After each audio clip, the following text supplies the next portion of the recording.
Welcome to r/slash Topposts, where I want to murder OP's wife. Our next Reddit post is from r/slash relationship advice. I'm a 38-year-old man, and my 36-year-old wife ruined my staycation, and I'm trying not to lose it. I work a very demanding job. There are very few, if any, times during the year when I have the luxury to take a few days off to myself. When I come home from work, between cooking, dinner, doing dishes, and taking care of chores around the house, I get maybe 2 hours a day to relax. My wife gets upset if I don't spend all that time with her. So I don't get to watch my shows, play my video games, or read my books. I've told her many times that I need time to relax and do things that I enjoy, and she'll agree with me. But then she'll start giving me things to do or try to get me to do something else with her within 30 seconds of me starting. So 2 months ago, I asked my boss if I could use a week of vacation between Christmas and New Year's. It's a slow week, and we made arrangements to ensure that I'm covered during those days for emergencies. I told my wife that this will be my me time to do all the things that I want, to de-stress from life,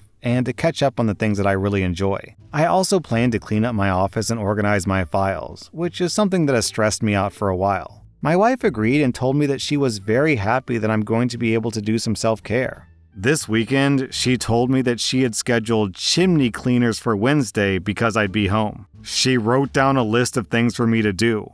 Go to Home Depot, clean up yard debris, pick up groceries for the week, go through boxes in the basement and organize everything. I politely informed her that I wouldn't be doing any of those things, that this week was about self-care and addressing my needs. And with only 4 real days, minus Christmas, I was not going to add additional tasks. She told me to just do what I had time for. On Tuesday, my wife decided to work from home. This prevented me from organizing my office since we share an office. I put on one of my video games and started to play. 10 seconds later, my wife came flying in and told me to turn it off because it was too loud while she was trying to make phone calls. I told her to shut the office door, but she told me it was entirely too loud and sounded unprofessional in the background. So I pulled out a book and started reading on the couch. I did that for about an hour when my wife decided to come out into the living room and work on her laptop. She turned on The Kardashians. I sarcastically asked if that wouldn't make her sound unprofessional in the background. She replied, "I'll just mute if a call comes in," which is exactly what she did.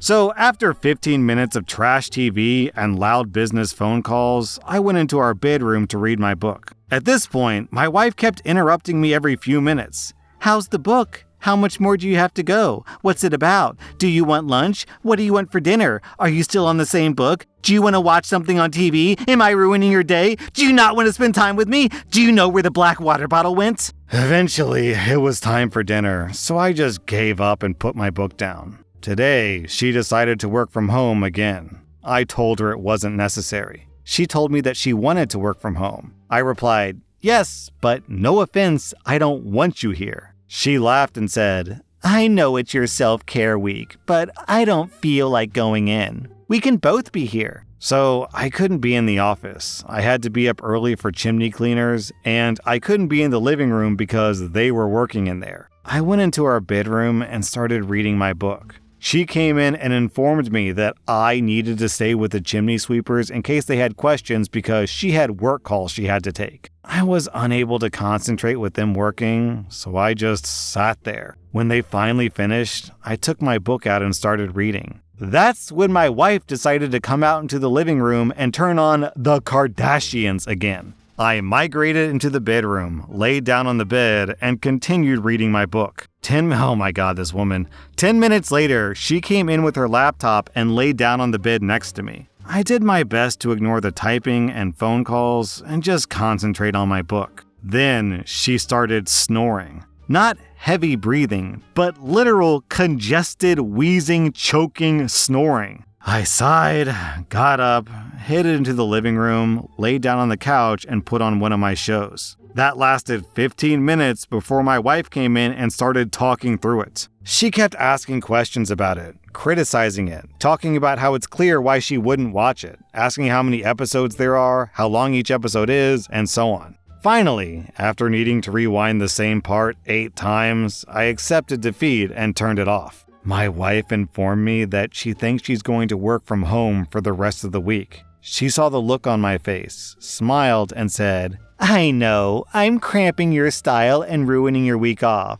but it's a quiet week and it works for me to be home." I told her, "I love spending time with you, but I need my alone time. I haven't been able to do anything for me, and it's damaging to my mental health." She insists that she understands, and she wants me to have time for myself, but it seems to be in theory only, not in practice. I found myself snapping at her and being terse with her, and I don't want that. I'm afraid that I'm going to explode on her. I don't know how to make myself any clearer, but she doesn't seem to be taking me seriously. OP, I could feel my heart rate elevating while reading this post. I was getting stressed out just listening to it. So I couldn't even imagine living with that level of frustration on a daily life. I'd be out of that relationship. I think the only thing you can do to salvage this relationship potentially is to have some sort of no girls allowed man cave, like a basement that she's not allowed to enter, or like a small built shack out in your yard that you can retreat to and just get away from her. 'Cause gosh, she sounds exhausting.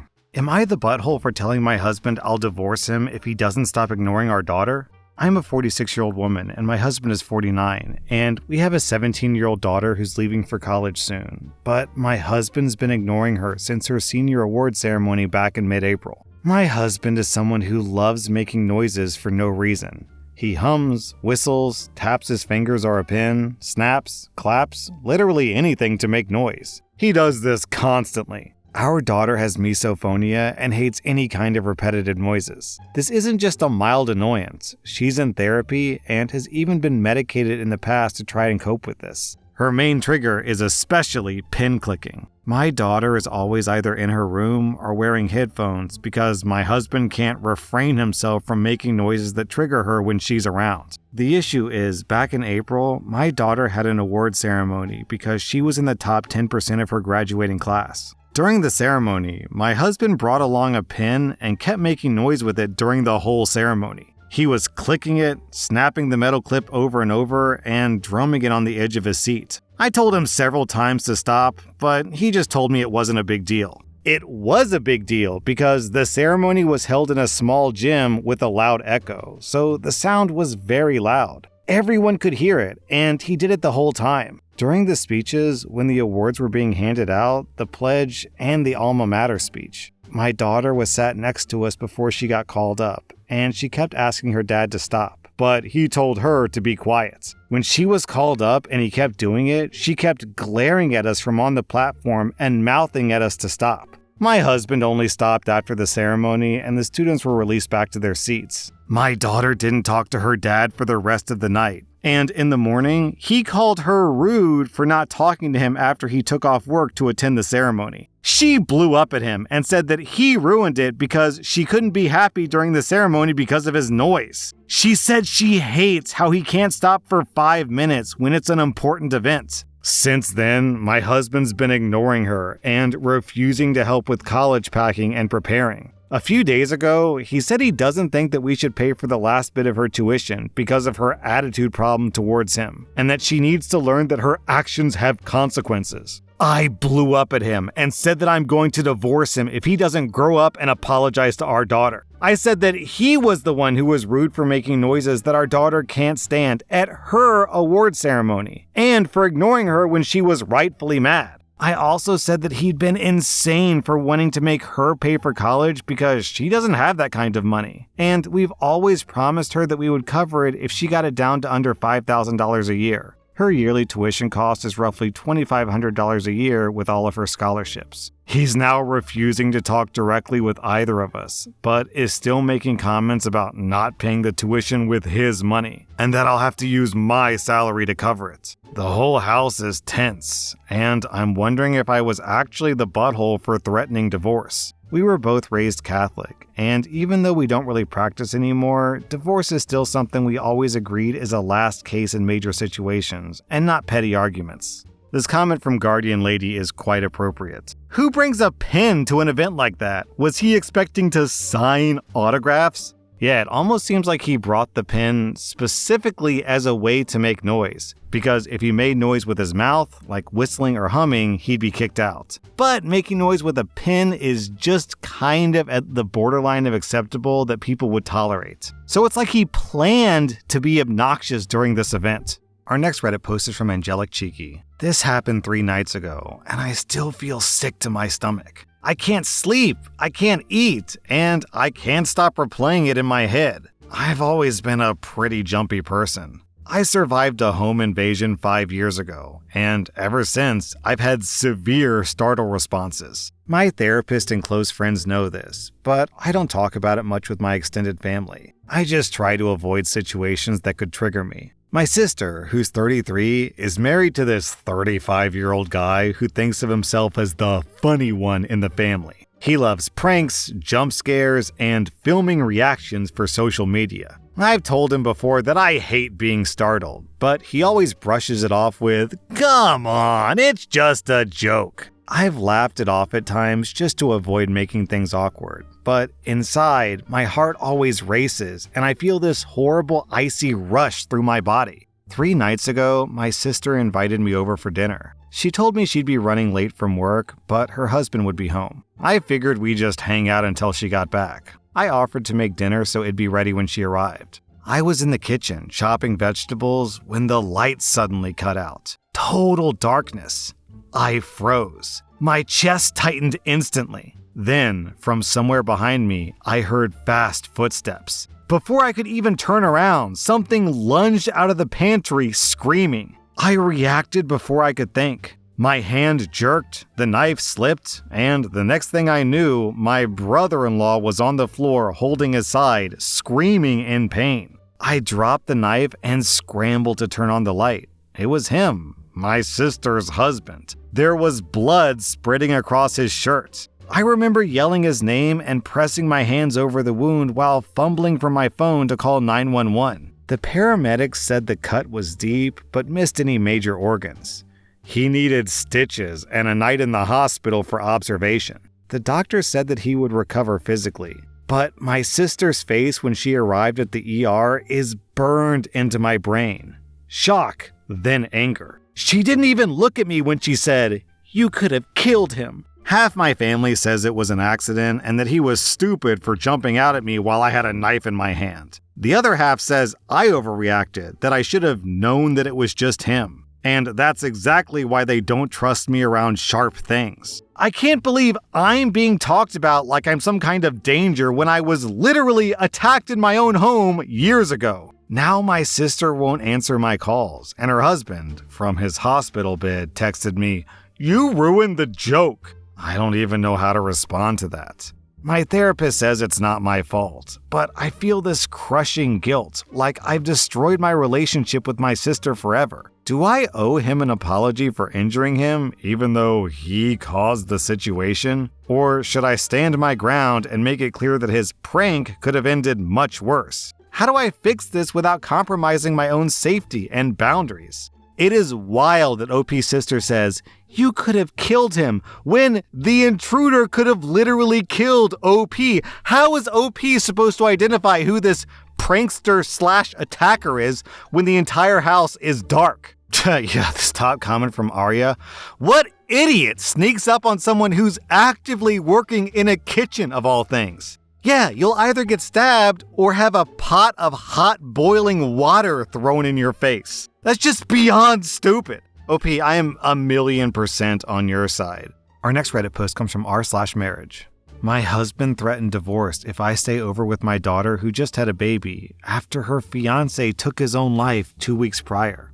My 29-year-old daughter was 8 months pregnant when her fiance, who had mental health issues, passed away after he went out partying with friends. He used a gun, and nobody found him until hours later in his grandmother's yard. When my daughter found out, she was obviously hysterical and in shock. He left her no note, and they had argued about him going to this party while she was so pregnant. By the way, she lives with her father, who has stage 4 cancer, as a caregiver to him. We're on excellent terms and consider each other to be family. My daughter went into labor the following Monday after her fiance's funeral, and the baby, although small, was healthy enough to go home after 1 week. Now, as her mom, I feel like she needs me, and my husband has threatened to divorce me if I go stay the night there. He said to ask anyone, and they would see how ridiculous that would be. Can someone tell me if he's being a total dick? Thanks for reading my dilemma. Yeah, it is ridiculous, but not for the reason this guy thinks it is. I assume the reason why the husband doesn't want OP to stay over there is because she'd be staying under the same roof as her ex-husband, which normally would be a very reasonable complaint. But under these circumstances, I think OP is 100% justified. What an actual nutso ultimatum. Our next Reddit post comes from rSlash entitled reviews. Review, 1 star. The restaurant owner refused to serve a group of 4 union workmen based on my tattoos. I never guessed ink would matter at a dive bar, but it is what it is. The food was what you would expect from a dive bar, but to have someone examine my ink in depth and decide that I wasn't worthy of a table is rather judgmental and disturbing to me. Money is money and business is business. I don't drink, so alcohol or bad behavior had no part of his decision. Shame on them. The owner claims his father owned a badass biker bar down the street. I wonder if his father sifted through biker tattoos and threw people out. Avoid this dump, especially if you have any tattoos. Then the owner replies, "Ha ha ha, it was the word to describe a certain political group popular in Germany around 1940 during World War II, starts with the letter N. SS tattoo on your shaved head. And this was a year ago. Quit crying, snowflake. Do you need a safe space? Your Facebook profile has you listed as white devil and skinhead for life. Get screwed. If you don't like being judged for your looks, get the tattoo removed. Or wear a hat, genius. There's no place for this N-word, racist, hate, or any of that at my restaurant. Yo, a person of that political affiliation complaining about prejudice is gold. That's so hypocritical. Though I guess that's kind of the level of intelligence you would expect from someone in that political group, right? That was r/Topposts from Reddit, and if you like this content, check out my podcast where I publish the exact same episodes. Also, hit that subscribe button because I put out new Reddit videos every single day.